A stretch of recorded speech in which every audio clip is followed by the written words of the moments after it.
You know, if I said to him I was going off to Greece for a fortnight, he'd think it was for the sex. Wouldn't he, Wall? Yeah. Well, it's obvious, isn't it? Two women, on their own, going to Greece. I wouldn't mind, but I'm not even particularly fond of it, sex. Am I, Wall? I'm not. I mean, I think sex is like that supermarket Sainsbury's. You know, overrated. I mean, it's just a lot of pushing and shoving, and you still come out with very little at the end. Of course, it might have been different if I'd been born into the next generation. You know, or Melandra's generation. Because they've discovered it, haven't they? The clitoris. The clitoris kids, I call them. And good luck to them. I don't begrudge them anything. But, you see, when I was a girl, we'd never heard of this clitoris. I mean, in those days, it was just a case of in, out, shake it all about. The sky'd light up and the earth would tremble. Of course, the only thing that trembled for me was the headboard on the bed. But you see, it hadn't been discovered yet, had it? I mean, of course, it was always there. You know, like penicillin in America.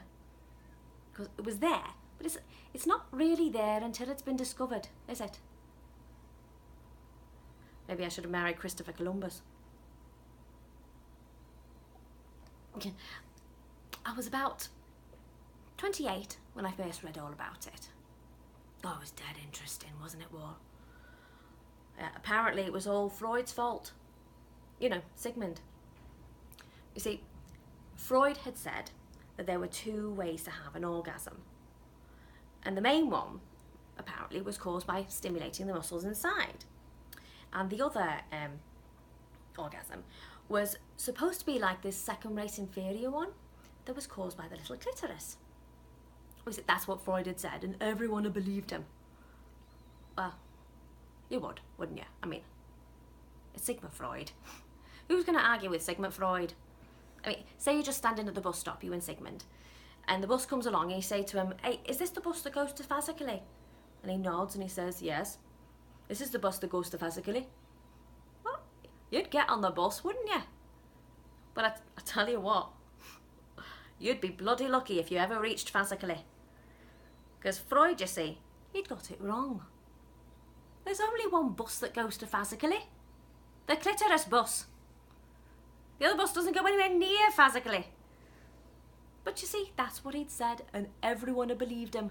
And they'd been giving out the wrong information for years. You know, like they did with spinach. Oh. It's marvellous, isn't it? You know, telling everyone that there's two orgasms. It's like telling everyone there's two Mount Everests. You know, some people stumble on the real mountain, but the rest of us are all running up this little hillock and then wondering why the view's not very good when we get to the top. Mind you, when I first read all about it, I was fascinated.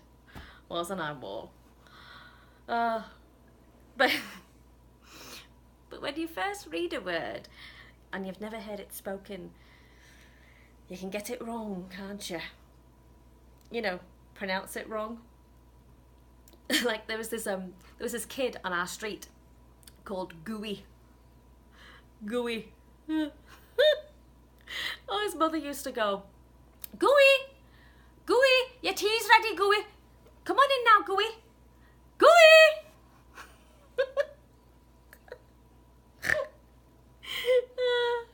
You see, when she was looking for a name for him, she came across this American magazine and she came across this name, G-U-Y.